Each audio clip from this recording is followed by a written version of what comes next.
Hello everybody and welcome back to my channel. If you are new here, my name is Erin. I'm a 26-year-old first-time mama to this little girl named Juniper. She is about 4.5 months old. She will be 5 months in like a week and a half. I make videos here on this channel all about the home, motherhood, lifestyle type videos, vlogs about our lives here in Florida. So if that sounds like your jam, definitely click the subscribe button and turn on the notification bell so that you don't miss any of our videos. Hi. Cutie. I've just got Juni back here playing in her Love Every Play gym. It's her favorite place to be. And I thought I would sit down and just give you a quick little introduction to today's video because exciting day. We are actually preparing to sleep train. I want to give you guys some background in this video, and then it'll probably turn into like a vlog style where I'm just getting her room prepped, getting us prepped for her to sleep in her own room tonight for the first time. This is going to be a two-parter, so this is just going to be how we are preparing to sleep train and have her sleep in her own bed tonight. Definitely look out for the second part where I actually bring you guys along on our sleep training journey, updating you guys after a few nights and just how it's going. So once that video is up, I will link it up in the iCard and down in the description box of this video. You want to be in the video? She's like, who are you talking to? First off, I know this is like a hot topic or like a triggering topic for a lot of mamas out there. A lot of people are very passionate about sleep training, sleep learning, whatever you want to call it. Basically, I just want to say that we are doing what we feel is best for our family. You do what's best for your family. What we think is best for our family right now is for us all to get a bit more sleep. So first off, I do want to just touch on why we are deciding to sleep train now and give you a bit of a background of our sleep crutches, what we're working with. So a bit of background. When she was first born, when we were in survival mode, we would take turns just holding her while she slept, while the other person slept. So like my husband and I would switch off. It was the only way we could get her to sleep. You know, pretty common for a newborn baby to cry when you put them down. And you know, as first-time parents, anytime our baby cried, we would pick her right up. We didn't really ever give her a moment to ever try and really work it out. And you know, when they're first born, you can't spoil a newborn baby. So we weren't worried about creating any kind of bad sleep habits or anything like that. We were just getting all our snuggles in, giving her everything she wanted. Our pediatrician was very adamant about, you know, whenever she's crying, put her on the boob, she needs to get her nutrients, give her whatever she wants. She said, you can't spoil a newborn. So that's what we were doing. We were holding her to sleep. We very quickly started wearing her. She really liked to be worn in the baby wrap. She still loves to be worn, but she's big now. A little on that later. But essentially, we developed this habit of her just always napping in the baby wrap, the wrap carrier. And that was fine when she was itty bitty, only weighed 7 pounds, 8 pounds, 9 pounds, 10 pounds. Now that she weighs like 15, 16 pounds, she's a big girl. She's like 96th percentile for her height and 73rd for her weight, I believe. My back can't do it anymore. My back physically cannot handle wearing her for all her naps. Lately it's been like 4 naps just because she's going through that transition where her sleep cycles are transitioning into an adult, more like an adult sleep cycle. So she's learning how to connect those, but her not being able to put herself to sleep is not helping the situation. After 30 minutes, after one sleep cycle, she always wakes up, but I'm kind of getting ahead of myself. So essentially I would wear her when she was a newborn, month-old, 2-month-old. It was fine. She would nap on me for like an hour and a half, 2 hours, 2.5 hours, and we would do like 3 or 4 of those a day. I would be able to sit at the computer, get work done. I could do laundry, I could get around the house. It was nice. I loved all those cuddles. I still don't think I would do it differently if I went back. They're so tiny for such a short amount of time, and I was just eating up all of those snuggles. It really helped us bond and form that attachment, and I loved wearing her for all her naps. Bad sleep habits, be damned, I don't care. So about a month ago, maybe not even a month ago, my back really started to feel the effects of wearing her so much during the day, and I really just could not do it anymore. My lower back would hurt so bad. It hurts really bad right now. I'd be icing it every night, taking Tylenol, and it just got to a point where I couldn't do it anymore. So I started trying to put her down in her crib for her naps. I would get her pretty much almost completely asleep, and then I would put her down in her crib, make sure the pacifier was in there, and if she wasn't totally asleep, she was like almost asleep, and then she would just kind of drift off with the pacifier in her mouth. That was good and fine, but once she hit like 3.5, 4 months, she would, like I said, wake up after 30 minutes. So she's getting really short naps in right now. We do like 4 or 5 of those a day sometimes. Sometimes for the last one, I will just wear her and like sit in her glider in our bedroom. Even wearing her now though, she really only sleeps for 30 minutes. So that is for naps. And for bedtime, when she was itty bitty, like I said, we would hold her for like the first few weeks she was born, and then we started putting her in the bassinet, and we would have to like hold the pacifier in her mouth basically until she fell asleep, and I was replacing that throughout the night a lot.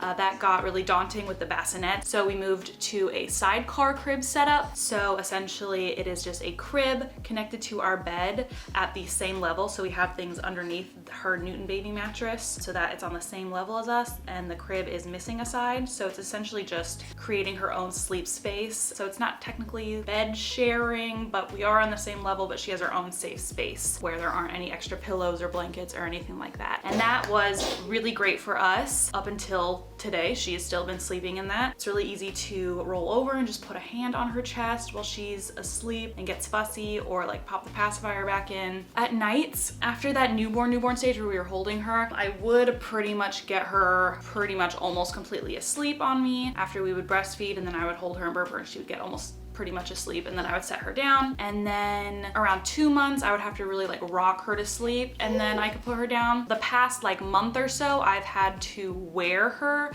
and get her really drowsy before I can put her down. So that is what bedtime looks like for us. It's me wearing her, walking around in her dark bedroom with all the lights off, with the sound machine on, until she's pretty much almost asleep, and then I set her down. Now typically after I put her down and I come out into the living room, Austin and I are eating dinner, watching TV, the pacifier, if it falls out, we would be going in there and like replacing the pacifier 2, 3, 4 times until she like fell deeply asleep. So we would go back in and pop the pacifier back in. Sometimes I would have to pick her up and console her and like walk around a little bit more and put her down. Sometimes if it was around like 10:30 when we would be going in there to go to bed anyways, I would go in and do a dream feed, but technically we can just call it breastfeeding her to sleep, because I wasn't going in and like initiating the nursing session. I was like, she would be crying and I would just stick her on the boob just to get like a last feeding in before I go to sleep, and then she would go until probably around like 3, 4 o'clock, and she would get really fussy. And if the pacifier didn't work, like if I popped it in and she was still like fussy immediately, I would then nurse her again. So that's what nights have been looking like for us. So after that initial popping the pacifier back in, when she was asleep, she would really only wake up for that 3:30 feeding within the past like couple months after she moved out of that super newborn stage. So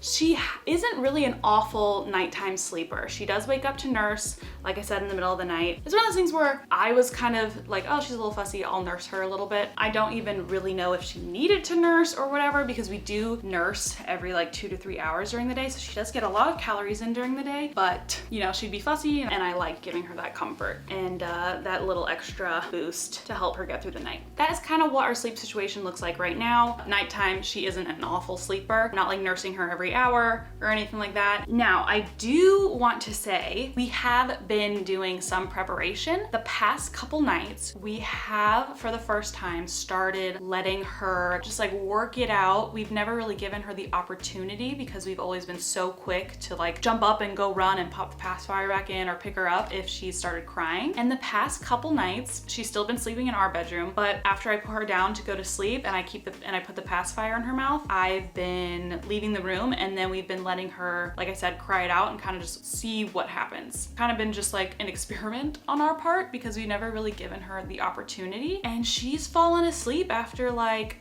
20 minutes. She hasn't ever really gotten to that, you know, like hysterical scream cry. She's just kind of fussy and crying, and then she'll be quiet and then she'll cry a little more. And I've been putting lots of pacifiers around her crib because she's just now learning to put them back in herself. So the past couple nights, I have dropped that 10:30 feeding, and we have just been doing the 3 a.m. feeding, and I've been slowly weaning that one. For example, the night before last, we did like 12 minutes. Last night, we only did 9 minutes. Tonight, we're gonna do like 6 or 7. 7 and then 4, and then we're just gonna drop it all together. I was thinking I was going to try and wean her from feeding in the night completely before we tried to move her into her own bedroom, so it just like wasn't something I had to deal with. But I think giving her that middle of the night little bit of comfort might be nice as she's transitioning into her own bedroom. So yeah, pretty much habits we're trying to break. We're trying to break that wearing her to sleep habit, and we're really just ready for her to learn how to put herself to sleep on her own, and we are ready to reclaim our bedroom. It is time for mommy and daddy to have their own sleep space again.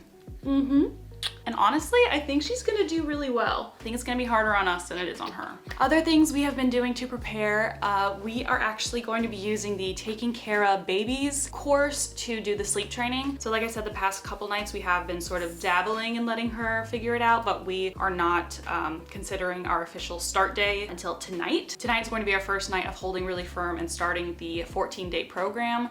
That's what she gives you, is 2 weeks of firm commitment to give it a chance. It's essentially a gentle cry it out method, kind of like a Ferber method, where you go in at like 5 minutes, 10 minutes, and then 15 minutes to comfort them. So I am going to be touching on kind of what happens in that program just as we go through the sleep training. But yeah, I highly recommend, if you want to use this method, go buy her course. I'm not going to be giving you every like nitty-gritty detail, hopefully not giving away too much, but also I am going to be talking about it. So I do have a couple friends who have used this method. It worked out really well for them, which is why we are using this method as well. Essentially, it's just about waiting for lulls in the cry to go in, you initiating breastfeeding, not breastfeeding them when they're crying, different things like that. And there are lots of really great tips and like sleep charts and schedules and things in the PDF. So I will give you guys like a full review and let you guys know if it worked and everything, and if I recommend the program after we're done with it. So far, I really like the videos and the PDF and everything, and I like having a set, like this is what you're going to do.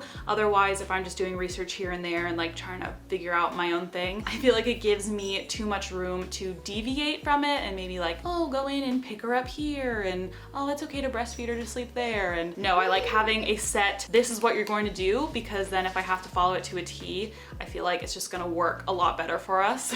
Other preparation, we have introduced a lovey into Juni's life. What are you giggling about, huh? Oh my gosh, did you guys see that? You crawling? We have introduced a lovey. I will link this down below. I think it is so sweet. She had a couple other ones that were gifted to her, but they were like a thicker polyester type, and I didn't like that they weren't very breathable. Like this one I feel like is very breathable. It's much more lightweight. We do live in Florida. If you're thinking about introducing a lovey, do at your own discretion. American Academy of Pediatrics or whatever doesn't recommend anything extra in the crib until a year. She's always been the kind of baby who wants to like grab something while she's falling asleep, and sometimes she'll accidentally like grab her pacifier and pull it out. So for us, it's been really helpful to have something small like this in the crib for her to kind of just like grab onto. But use at your own discretion. I'm not giving you advice to use a lovey. This is just what we're doing. So I have been tucking this in between us when we're breastfeeding, stroking her with it as we go to bed and do our little bedtime routine. I've been letting her hold on to it, so trying to get it smelling like mama, and she seems to be taking to it already, so that's good. I did get more pacifiers. She likes the itsy bitsy pacifiers, so I got a few more in a darker tone so that it's easier for her to find them in the dark in the bed. All her bedding is pretty light, so I do like the pacifier that she took to, one where the handle is always out. You know how some they have where the handle like moves back and forth, so it's easier for her to kind of reach out and grab these, so I do like that.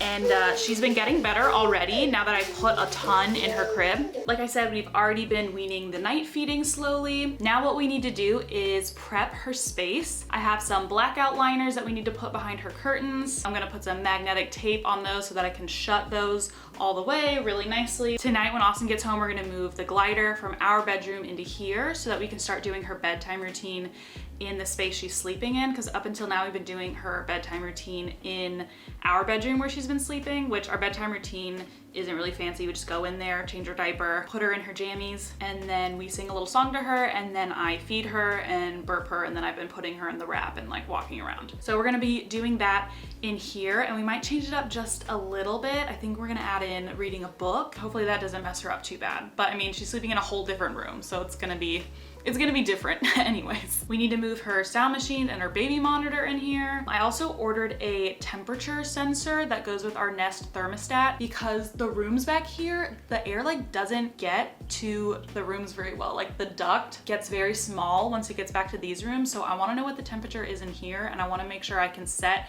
the Nest smart thermostat to whatever temperature we want in this room, because it's a very different temperature than in the dining room. And we also have these crib bumpers that we need to put on the crib. These are just mesh, really breathable, just so that she's not getting a leg stuck in the slats or throwing pacifiers or her lovey out of the crib. So that is what we need to do to prepare. And yeah, that's a little bit of our background, what we're working with. This little girl's sleepy and ready to go down for another nap, aren't ya? I am still putting her in the wrap just for a few minutes while we like darken the room and turn on the sound machine together, just because up until now, this has been her signifier, like, hey, it's time to go to sleep. So once we move her into her own room after tonight, we will probably take this step out, but just to keep at least some of her routine the same, I have still been wearing her. And I know in my newborn must-haves video, which should have come out recently, I talked about how I haven't been able to really wear her in the wrap carrier anymore because she's so big, but that's really only true, I've noticed or realized since then, for the Solly wrap. The Solly wrap is just very thin, great for newborn babies, and I found that this is the Boba Wrap, which was a hand-me-down from my sister-in-law. I've tried this since then, and it is a lot thicker and stretchier and can accommodate her a lot better, so we have been using this wrap. Also, I forgot to mention, we were going to wait till she was 5 months to officially start sleep training, but since we did our 2 sort of trial runs last night, she did so well, we think she's ready to go. We think she's ready to start tonight, and we ordered another crib mattress to put in her crib in here, and it was just delivered. We use the Newton Baby really breathable crib mattress because she sleeps on her stomach. The other one in our bedroom is not actually ours, it's my cousin's, and if she decides to have a baby, we gotta get that back to her, so we decided to just get our own in here. And honestly, we bought that before we decided to really commit to officially sleep training. Right when we moved her into her room, we were gonna do it gradually, but we think that'll just confuse her more. So now we have 2 crib mattresses, even though we probably don't need them, but it's fine. But that's something else I gotta do today, is move that crib mattress in here. But first, let's go put you down for a nap.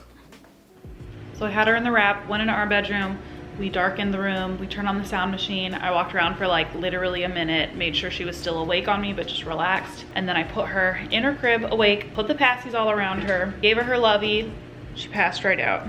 I know in my newborn must-haves video, I also talked about how much we didn't really like the owlet cam. Since then, we have actually put that back up in her bedroom, just because if I'm gonna be letting her like cry it out and figure stuff out, when she does start crying, sorry, I got soup in the microwave. Whenever she does start to like work it out, she kind of like inches her way across and around the crib. And since we do have a sidecar crib set up, she does risk like moving into the bed. So I've needed a wider angle lens than our Good Baby camera has.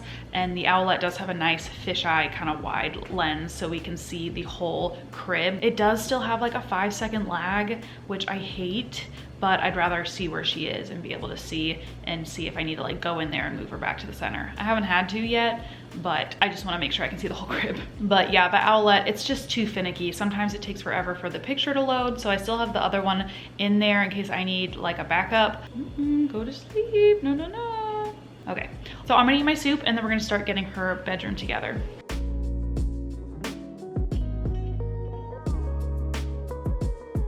Okay, I'm actually really proud of her. She woke up 30 minutes later, fussed a little bit, immediately found the passy, put it in her mouth, and now it looks like she's still awake, but she's sucking on the pacifier, and I'm hoping she drifts off again. If she connects these 2 naps, I'm gonna freak out. In the meantime, know that you guys can still download my 2021 end of the year bucket list. Link will be in the description. You can also download my little holiday art prints. Yeah, just some fun little holiday things. So I just came in the office to try and get some video editing done, and she woke up like 8 minutes later. So I'm gonna give her like 10-15 minutes, see if she goes back to sleep, and if not, I'll go get her.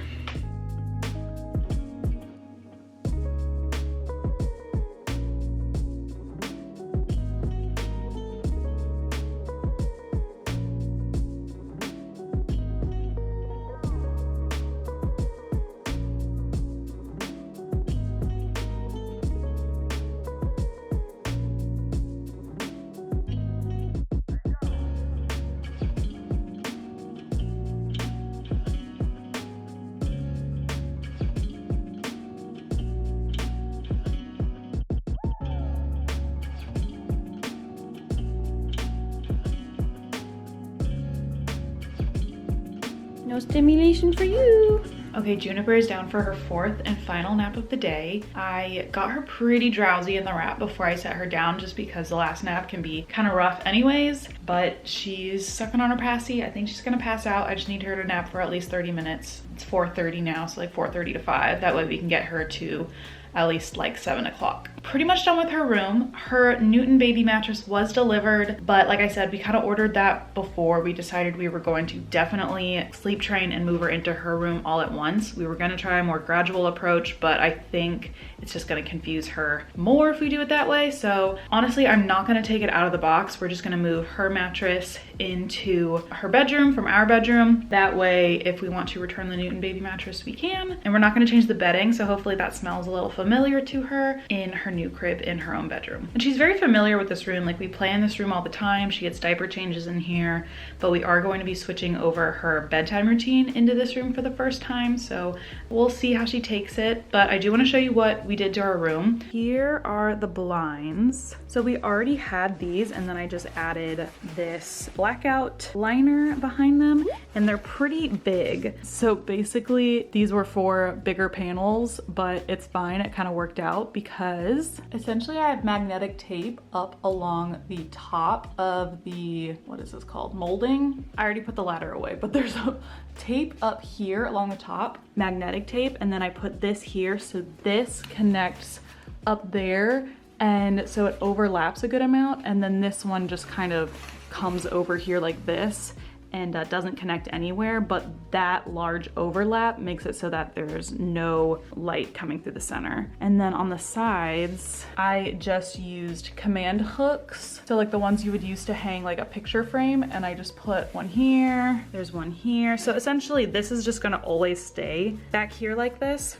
But when I want to take it off, I can without like ripping a bunch of paint off. And then over the top, I just have this little throw blanket that is green, so it matches the bedroom because light does get out the top. And light pretty much doesn't get through the bottom because of how like billowy and how much extra fabric there is down here. So that's what we got going on. And then when we don't want the blackout and we want it open, we can just kind of tuck these behind.